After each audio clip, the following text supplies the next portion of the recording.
Yo, we just people from the north side. Once and Timmy's at the shore fine. Winter ready on the four ties. Heavy traffic during 4-5. Gotta hustle on your own time. Color people every port side. We just people from the north side. Ladies and gentlemen, it's your host, your boy, George Mackay, 10 years in the can. And I couldn't think of nobody better to have on the show for my final go round than one of my first guests ever, the amazing, the wonderful, the incredibly talented Alexxia Nicole.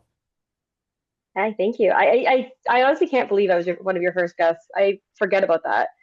Yeah, you were actually here in the basement, in the studio, in Yeah, that raggedy old, horrible chair that I had.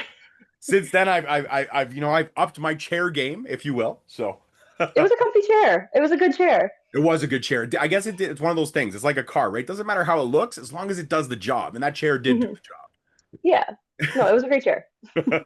Perfect. So obviously, one of the things I want to talk about this last time, you're wearing the shirt. So let's get into it. New Wave Academy, one of the newest, actually, if not the newest, wrestling training facility here in the great province of Ontario in the GTA. I know you were helping out at Battle Arts Academy for a while, and then most of the coaches moved over to New Wave. I guess talk to me about all that. How did that happen? How did everything how did New Wave come to be, I guess you'd say?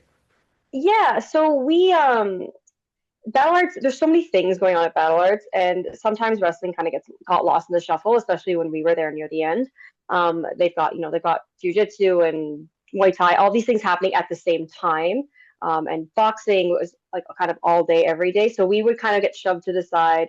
And I get it, like there's so many other classes going on. You kind of got to fit everybody in, but like there's you know tons of people in and out. There's music blasting. It's really hard to focus on the wrestling. We have such limited ring time because the boxers are using it as well, which again, understandable, but we also want the same amount of time, which unfortunately we just couldn't get. So we were talking, pretty much all the coaches that had moved over to New Wave, so myself, whereas Jody, Saber, and Mark were kind of like talking about, do we open up a school ourselves and kind of just have our own thing that doesn't have, well, it's nice to have this huge facility. It can take away from what we want to do, which is the wrestling. So we were kind of talking about it, and then it just kind of fell into place. We found an opportunity to partner with New Wave from out in Cardiff, which myself, whereas I think Jody and Wheeler have also gone there and visited and trained as well. And they were super down to partner with us and have the first international New Wave Academy open. We found a beautiful location that was super excited to have us, and also like it's another like martial arts gym, but they've actually blocked off a full section. Like they built a wall so that we have our own area with it's our ring, it's just our stuff. Like it's only us allowed in there. And so it's on the one hand we have all those things with the gym, the other martial arts, all the facilities, but it's also its own separate space, which is really nice. I love that. I love that. And I think you guys broke like a early record right off the hop when all the new trainees and everything signed up. You guys had an overwhelming amount of people sign up, no? Yeah, day one, class one was like 25 people. And they were all not like I guess technically all new signups, but I would say at least 15 to 16 didn't like totally new students. Nice. Yeah. Nice. And so, I mean, you guys all, as the coaches, you guys all bring a little something different to the table. Your own skill sets, your own maneuvers, but you all have your own different progressions and levels that you coach on. So can you, I guess, touch on that on who coaches what? Like if I'm a beginner, if it's me, I'm Mhm. coming in and I'm saying, listen, I love pro wrestling. I want to train. Who does the beginner class? Who does the intermediates? Who does all that? It's a great way to see if I remember who does what. um, so Mark Wheeler teaches on Mondays. He does have beginners. Okay. I think so. Shane Saber's on Tuesdays. He is, I want to say, mixed and advanced. Um, Freedom Wallace is on Wednesdays and is also mixed, but he does he's very good at like technical wrestling and like grappling, and he really focuses on that. He does all like actual professional wrestling as well, but his focus is mostly on that, which is something that like the rest of us don't really focus on, which is good.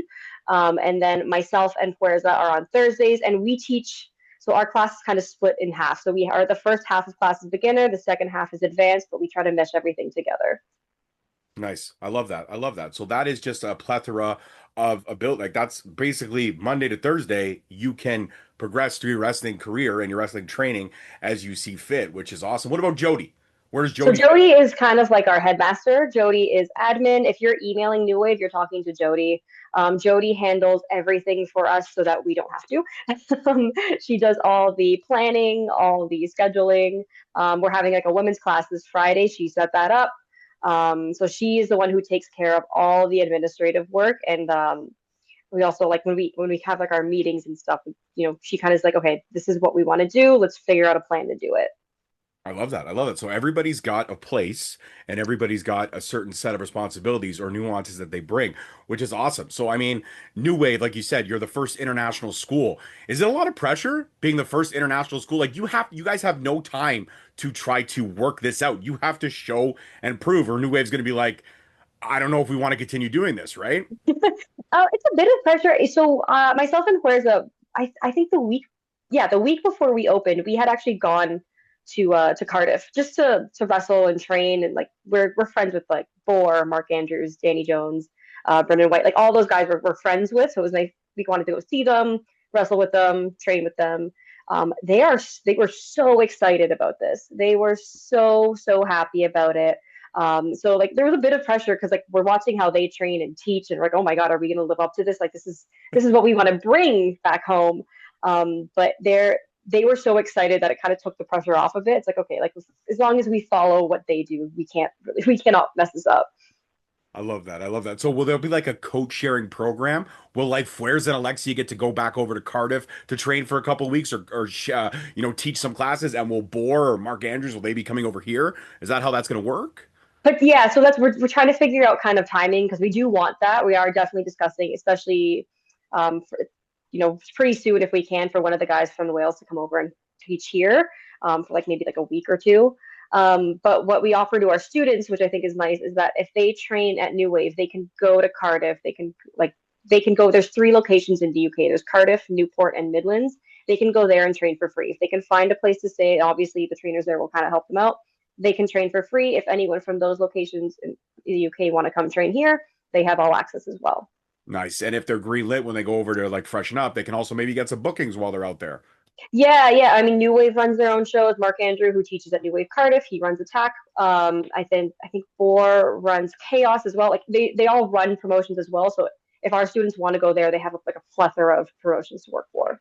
I love that. I love that. That's a really great uh landscape of stuff that is being presented, and you guys, this partnership that having being the first international school, the sharing of coaches, the sharing of knowledge, and the fact that the students get to learn a little bit of everything, that's kind of an extra feather in the cap. Because I'm thinking from perspective, if I'm a young, I mean, I'm not 18 anymore. I once was, very long time ago.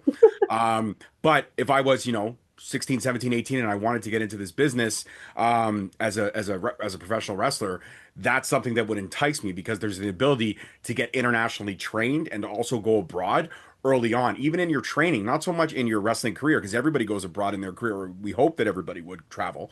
But the fact to go there and train and make those connections early on in your career, that's a huge win for a lot of talent that are coming up, especially in Canada, where it's so hard for us to really get out, at least outside of North America, anyways. Internationally, Canada is Yeah. not, you cannot miss Canada internationally. No, yeah, it's hard to America. Like, and that's something I didn't do for a long time. Like, I waited, I think, 10, a little under 10, like maybe 9, 10 years to travel, and I regret it. So we're trying to like push our kids, like, please go, spread your wings, fly, do all the things across the pond. Why? Well, that's a great question to ask. Why did you wait so long? What was it? Was it intimidation? Yeah. Hmm. I probably had a really good chance to try and get to Japan right when I finished university. So like, or even when I finished high school. So like 18 and then like 21-ish, however old you are after 4 years of undergrad. I just, when I was 18, the idea of traveling just like by myself, daunting. I'm a very tiny person. I very easily, distracted, can be kidnapped. I am not good to be traveling by myself. Um, I am very stealable. So the idea at that time of traveling by myself, horrifying. 21, I was a little bit more interested, but I had so many other things going on, like personal wise, that I didn't know if it was a good time to go. And then I've just ever since gotten so busy here that I just haven't had the chance to go there specifically. But I did finally, like after watching Vertigo go so many times to the UK, I'm like, I got to do this. I cannot sit back and watch you go anymore. Nice. I love that. I love that. And you know, it's funny when you, as soon as you said I'm a small person, I easily stealable. All I thought about was, somebody at the airport being like, "Look at her. She's so tiny. She can fit right in my pockets." Yeah. Amazing. Well, you know what? They always say never, never say never, or it's never too late. And obviously, you're able to go over there when the time was right for you and where you weren't so unstealable. I mean, I wouldn't want to mess with you. I've seen you throw men triple your size around the ring.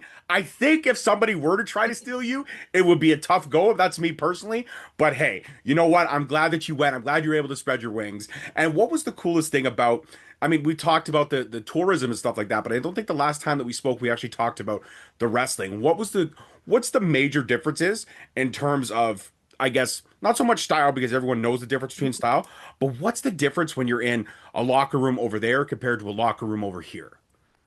Um, so I specifically because the last time I went, I was pretty much just with the like new wave attack crew. It feels like a family. And it's not that it doesn't always feel that way here, but like sometimes you're in locker room and like there's cliques, people are in different rooms, you don't really see them throughout the whole show.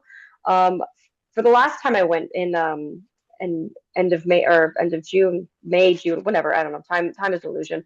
Um, the last time I went, the three shows that we did, it just felt like a family. Everybody was there. Everybody hung out together while the show was going on. Everybody watched the show together while the show was going on.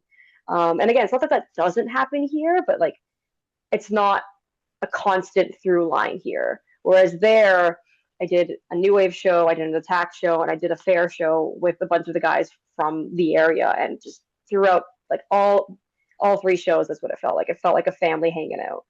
Nice. I love that. I love that. Wrestling and family goes hand in hand. And sometimes some families agree and some families don't. Like, listen, I go hang out with my family, and sometimes there's cousins I don't talk to forever, and they'll literally be hanging out in another room, and I'll just be like, oh yeah, look at you guys. You're over there. You're doing your thing. So even in family, there are Yeah. cliques, 100%. But now this is an interesting question because a lot of your students, as they're progressing and stuff like that, they may not be greenlit, but they may want to perform. They may get that itch, that buzz. They want to perform. You may want to put them in front of a crowd. Will New Wave be running student shows? Yes, but I don't know when. Okay. um, yes, we definitely will. It's definitely like in like it's one of the things we want to get started sooner. It's more of a we want the first show to be special. So again, trying to get some of the guys, not to spoil anything, trying to get some of the guys from Cardiff to come over. Not that we guaranteed will. We just, we want to make a really good first impression. We don't want it to feel like a student show. We want it to feel like a show that some students are on, and the students that deserve to be on and should get that spot to see if they can really be in front of a crowd should be on. We don't want to just kind of pack all the students on there saying, okay, go figure it out. We want to treat it like it's a real show, so they know what it's like to be on a real show rather than like a, I don't know, like a school play. I guess that's I don't I that's kind of what I compare like a student show to a regular show. Is one is let's show my family and friends what I've learned how to do. The other is let's show people I have never met before what I can do. And we want number two more than anything because that's what you're wrestling in front of most of the time. Your friends and family aren't always going to be there to cheer you on. You need to see if you can sink or swim in a crowd when nobody knows who you are. Right. Yeah. No. And that is fair. And I often have to wonder. This has been interesting because I know I've been around my fair share of locker rooms and I've had my fair share of conversations and I've talked to people and I've always been curious about being greenlit. It's a term that gets thrown around a lot. Some people say they're greenlit. Some people say they're not. Some people are greenlit, but then half the time you don't know who greenlit who and how and where and why. So how does one? Because this is an interesting question. Now that you guys have the school, it's an interesting opportunity to ask this question. And that's what's great about these conversations is the last go around, we're getting able to ask still. Like six conversations, we're asking things I've never asked for, which is awesome. How does one get green lit? It's I wish I could say there's like a set answer. There's no set like list of things that you need to do to be greenlit, but like you essentially need to be able to prove to your coaches. So I guess like at New Wave, it would be like, the six of us that you can put together a match, you can perform that match well, and, not just get through it, but like excel in it. You need to be able to being in shape is one of those things. Do you look like a wrestler? No? Well, then you're not ready yet. Can't character wise, give or take, like, would we prefer if you have some kind of, set character to go to? Yes, but that can take some time to develop, can take years. But like, most importantly is can you show in training before we even put you on a show that you have the drive, you want to do what it takes, you can put together matches, get through those matches, perform well in those matches, and not need so much guidance throughout them. Like you can take control. Hmm. Okay, I like that. I like that. And already, you guys have had some guest coaches come in. Like I know, as we're recording this, Ortiz was there, I believe, yesterday, and he's still there today. So Ortiz was there last week. He was there Last week. on Wednesday and Thursday. LJ Cleary we had 2 days ago. I think he just flew back home. And then we're having this Friday with the women's class. Taylor Wilde is also coming. Look at that. Look at that. God, ladies and gentlemen, the list of wrestling minds that are coming in is no joke. These are, TV ready, well-trained veteran performers, and the knowledge that these people have is insurmountable. And then, of course, like you said, the Cardiff people will be coming over. But then, of course, as you tend to have your own shows, which you don't know when those are going to happen, but when you do, there's a potential of being like, hey, we run, New Wave Toronto. Do you want to come out for one of our shows? And also, would you like to stay an extra few days and teach a few of our classes? So this is enticing. This is enticing for a wrestler if they want to be able to pass on their knowledge, but also really enticing for a student. That's Yeah. what's intriguing about this. There's many of an idea of an individual that you guys could have. Like even myself, I've been to a few of those seminars, not so much to listen and learn, but just to watch and understand. Or not to learn, I shouldn't say, because God knows I couldn't do a backflip or a front roll or any of those things if life depended on it. But Joe, you mentioned something interesting earlier. Do you look like a wrestler? Because nowadays there are so many different body types in pro wrestling. Anyone can really look like a wrestler. Like, I mean, I'm not to say I get compared to being Kevin James, but my body type is more like Kevin Owens. Now, I can't do what Kevin Owens does in the ring unless I have a remote control in front of me and I'm watching on a PlayStation. But if I had the ability to do something like that, that's the type of wrestler I would want to be. That's the type of body type I would want to be. So not only, I mean, just I guess my question is, there's different ways someone can look like a wrestler, is there not? There are different ways, but not everyone needs to be a bodybuilder, but you need to be able to like support your own weight. I guess is the best way to describe it. Like if you can't pick yourself up, like your own body weight, no, you shouldn't expect anybody else to be able to. If you're not capable of running the ropes for a minute, then maybe you do need to work on your cardio. There are like not that you need to look a specific way. Again, yeah, you're right. There are different types of like every you could don't totally different ways to look like a wrestler, but you need to do you have does the way that you look, is that due to your, the way that you look, or is that your athletic ability? And do you need to work on that? Mhm. Do you need to work on your strength? Do you need to work on your endurance? Do you need to work on your cardio? Because yeah, literally anyone can do this. Anybody can be a wrestler. The moves are not the hard part. But if you can't do the moves, then you really do need to work on something. I like that. Okay, that's a great answer. That's a fair answer, and I like that. I mean, again, once again, I know my limits and I stay within them. My limits is telling the stories, not acting out the stories, because God knows I couldn't do. And you know what? I have had the privilege of being able to narrate some of the coolest stories of yours, in my honest opinion. I've been able to tell a couple of your matches. One of my favorite matches that I was able to call and able to tell is you versus Frankie the Beast. That was a great match. I enjoyed it thoroughly, and you really are, like in my eyes, the ultimate underdog because a lot of promotions throw you in these situations where it's like I don't know how someone who could fit in my pocket is gonna hang, but they do. Is it like do you ever just bat your eyes anymore when somebody's like, hey, listen, I'm thinking about this for an idea, or I want to put you with this wrestler, and you're like, double my size and height, double my size and weight. Sure, I'm gonna go ahead and do that. Like, do you ever sit there and go, guys, can I not for once just have somebody who's 5 feet, 112 pounds? Can I not just one time? Occasionally, I am so used to it. I am so used to being the very small girl taking on the giant man. There are times where I'm just like, I don't want to do it anymore. Like, please give me someone my size. But I do find it a fun story to tell, and I've also gotten so used to it that's very easy for me now, and like easy and enjoyable. It's not easy where it's like I'm sick of it. But I enjoy doing it. It's very fun for me. There are times where, like, again, I would love to have just a regular match where I'm not being thrown across the ring. That would be great. Um, but I mean, I can't say I don't like it because I do. Absolutely. No, I know you do. I know you do. And I got to ask this as being a teacher now and passing on your knowledge to the next crop of students.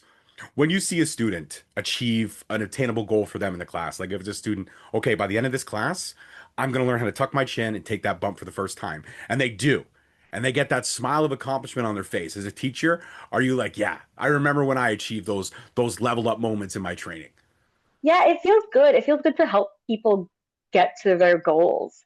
Like it's and especially watching them like week after week because I was at Battle Arts for so long helping out, just watching the progression from quite a few guys from right when they started or just after they started to now. It feels really good to know that I've played a part in that and that I'm continuing to help out. It feels nice. I get why people want to be teachers now. Right? Being teachers is probably the most rewarding thing. And God knows I was the student that always had the authority problem. Alexia, you get me in a high school anywhere, I would challenge every teacher and I would tell me to do something and I would do the complete opposite. Sit down. No, I'll stand. Stop talking. I'll talk louder. That's the type of person I was as a student. But as a father now and someone who's passing on knowledge to both of my daughters, they are so much more respectful to teachers than I ever was, thank God, because I don't know if I could deal with the phone calls my parents received. But being a student in any aspect, and even as a teacher, would you not find that you're still learning? As you're teaching and passing on knowledge, you're still learning, and sometimes you're even learning from students.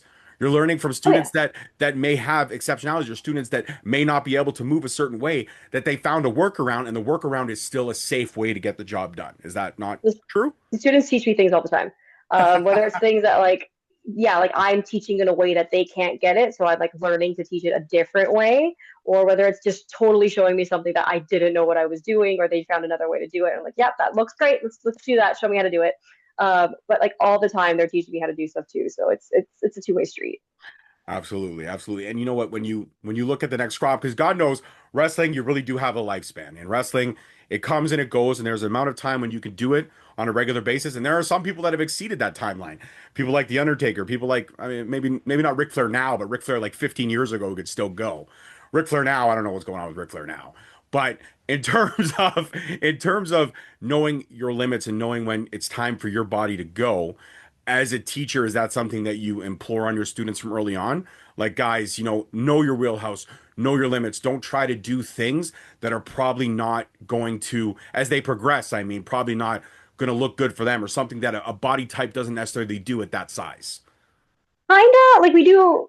I mean, I do specifically like try to encourage them trying everything, to a certain extent. Like if I think you're gonna break your neck, I'll say, please don't do that. Um, but like try everything. We have like big mats just to like try like more dangerous things to see if they can do it. Um, but like I think most of them, and we pretty much, if they're not aware, we get them aware pretty quickly that this stuff hurts.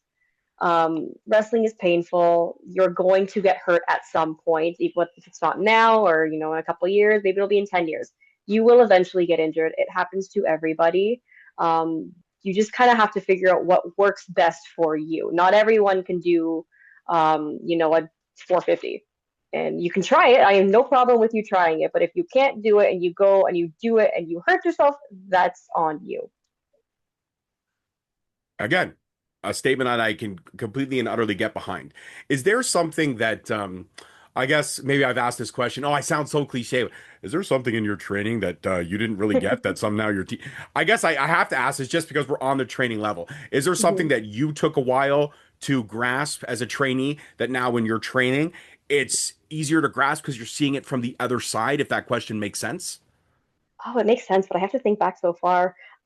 um, huh. You sound like me now when I have to think back to what life was like when I was 18. Well, Yeah. just because I started training at 15 and I am definitely not 15 anymore. It's hard because I got the moves pretty quickly, at least the moves that like I was capable of doing pretty quickly. Like slams, I never got the hang of, but I couldn't. There was nobody I could pick up. Um, so I kind of just set that to the side until there was somebody that I could. Um, I would say like timing and cadence. There's a certain timing to wrestling and wrestling matches that when I started training, I was rushing through things and I couldn't figure out what it was until I'd wrestled for a long time and like kind of found what it was. And now watching and seeing, it becomes obvious in how to teach that now and like how yes, you do need to slow down. Like slow down is the most common thing you'll ever hear from anyone, from any wrestling coach. It's like, yeah, it looks great, but you got to slow down. And at the time, I was like, I feel like I'm going so slow. Watching the students now, like, oh my god, I get it. I get what slow down means. I get the cadence. I get the pace now. I love it. I love it. So now, even at this juncture in your career, okay, I see pace. I see. But do you ever sit Yeah. there and go, "Oh, fuck, my coach was right. That fucker. He or she knew what they were talking about." Oh, my coaches always knew what they were talking about. I never questioned them. Fair enough. Fair enough. All right. So, I guess my next question is we're halfway done in this year. As you know, Straight Talk's winding down.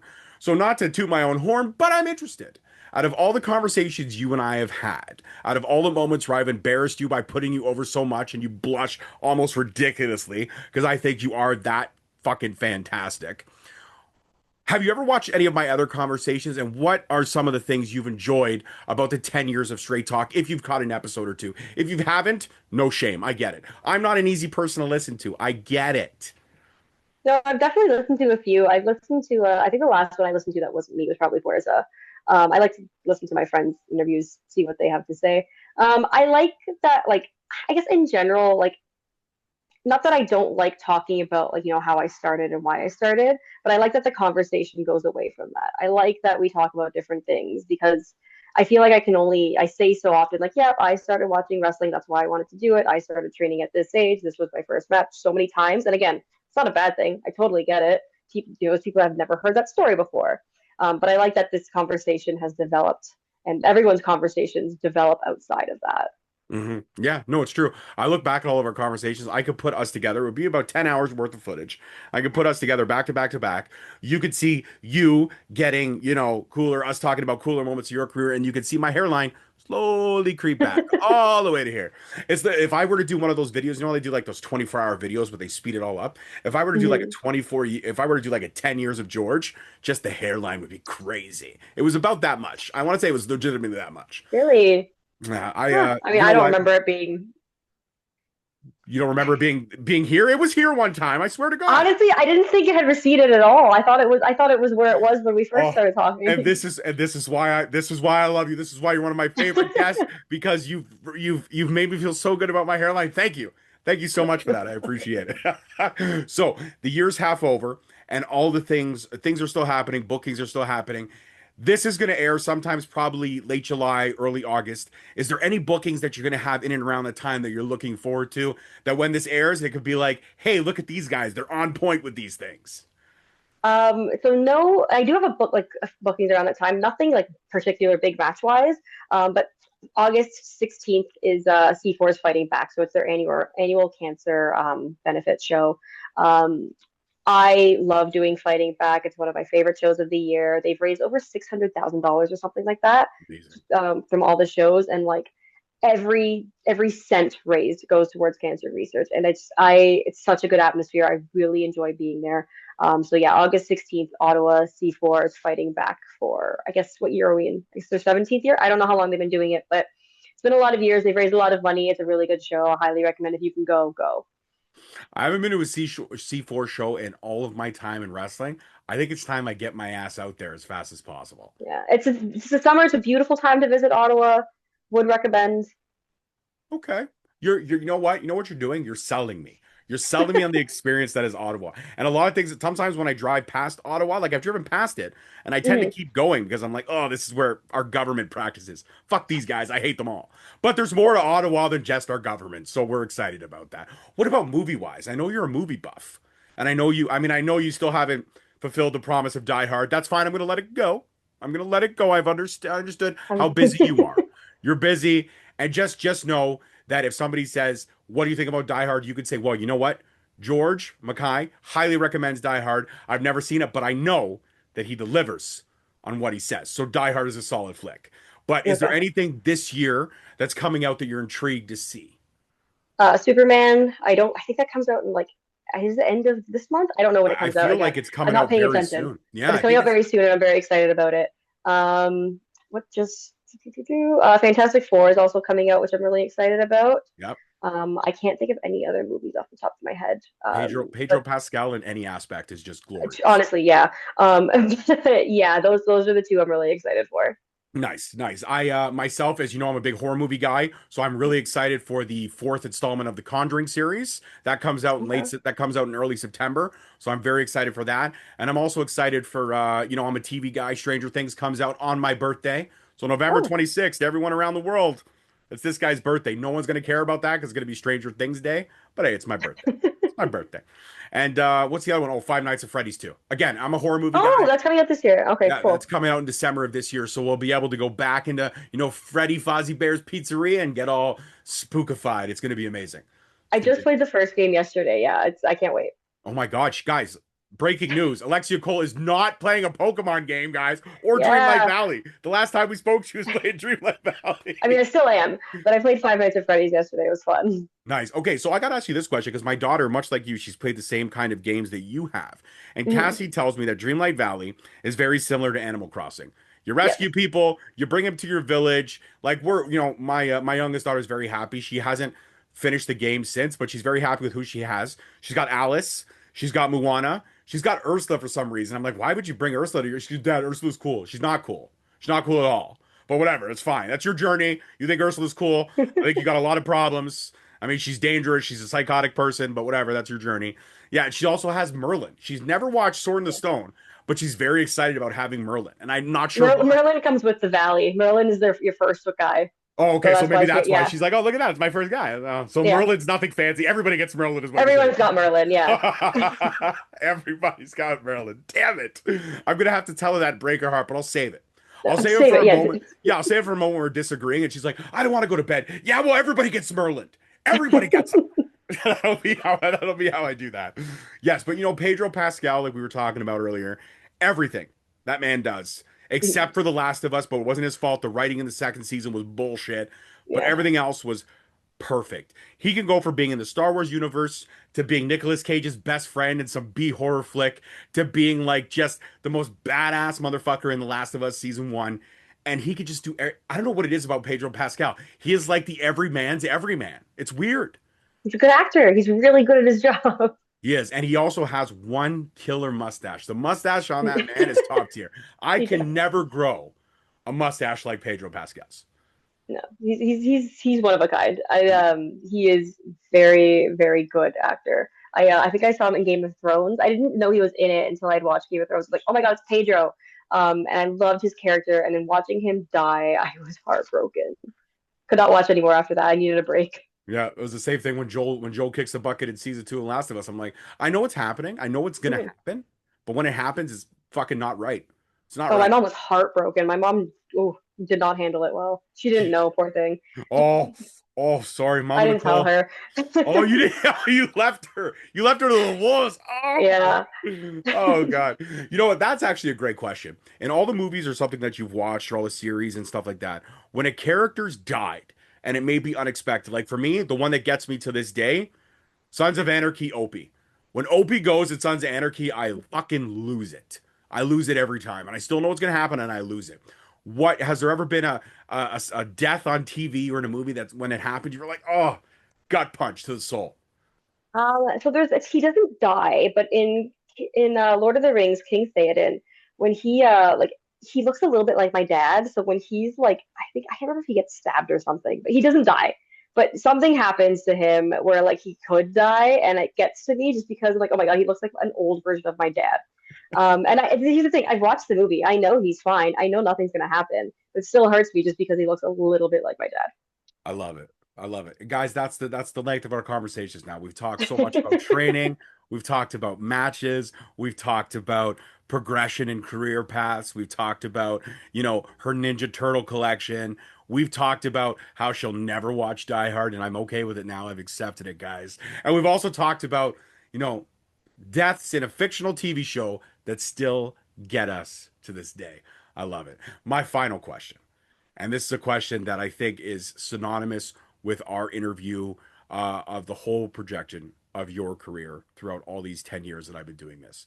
And guys, if you go back to the archives, you can watch interview number one, which was episode like 50. And we're at episode four. By the time this airs, we'll be in the 430s. And by the time I wrap up the end of this year, I'll probably be close to the 450s. So over 400 episodes and conversations. And Alexxia Cole was in the early 50s. So that's incredible. But when you look at your career, through everything from being a student to now being a performer to now being a teacher and still being a performer now because you're teaching as well. What is the one part of your career that you look back at with the most fondness? Is it before being a teacher, while you were learning, or currently while being a teacher? I think it's now. It's Yeah. definitely now. I like these like I I'm very happy where I am at. I in my wrestling career. I am enjoying the shows that I'm doing, the positions that I have, the matches that I'm being offered and given. And it is a lot more fun to also teach on top of that. It's a lot of fun to kind of have somewhere to go every week, help out, um, hang out with the students as well. Like they're it's just such a great group of guys and girls. I right now is probably like the highlight of my entire career. I love that. And without further ado, for the last time, ladies and gentlemen, George Rakai and Alexxia Nicole wrapping it up on Straight Talk Wrestling. And before I let you go, obviously all the socials will be on the links below. If you don't know her socials by now, I'm not going to tell you. Go through all the other interviews. She was listed all the socials numerous times, but also please check out New Wave Academy. If you're looking for a place to train, looking for a place to broaden your skill set, looking for a place to just be in a very welcoming and inclusive environment, and also in a place where one of your coaches can easily be put into your pocket, the New Wave is a place for you. Alexxia, I want to thank you for all the opportunities in times you've given Straight Talk Wrestling. I want to thank you for all the conversations that we have. And most importantly, I want to thank you for the fact that every time I see you at a show, I get the Alexxia Nicole hug and smile, and we talk about the most random shit, which is awesome. And it's never, none of it's wrestling related. The last time we spoke, we talked about, God, what was it? The Rocky Horror Picture Musical or something? What was that thing? No, it was the Evil Dead Oh no, musical. Evil Dead the musical. Yeah. Evil Dead the musical, guys. We talked about Evil Dead the musical. Okay, this is how far our friendship and relationship has grown. But Alexxia, you have been one of the sweetest people to Straight Talk Wrestling. From my daughter, the mini host, and from myself, thank you for everything you've done for our show. No, honestly, like thank you for having me all those times. These talks are always my favorite. I always look forward to them. So thank you so much for always having me on. I appreciate that. I'm trying not to get teared up, guys. The girl dad part of me is getting teared up, especially when she mentioned her dad and the guy that looks like her dad. I wonder if my daughter's like, oh, he looks like an older version of my dad. Actually, my kid, because she's such a snarky little pain in the butt, she'd be like, oh, he looks like a younger version of my dad. Yep. Yeah, she would say that. She would totally say that. Guys, that's it for this one. Peace, love, and wrestling. See you next time. Yo. We just people from the north side. Once and Timmy's at the shore fine. Winter ready on the full ties. Heavy traffic during 4-5. Gotta hustle on your own time. Color people every port side. We just people from the north side.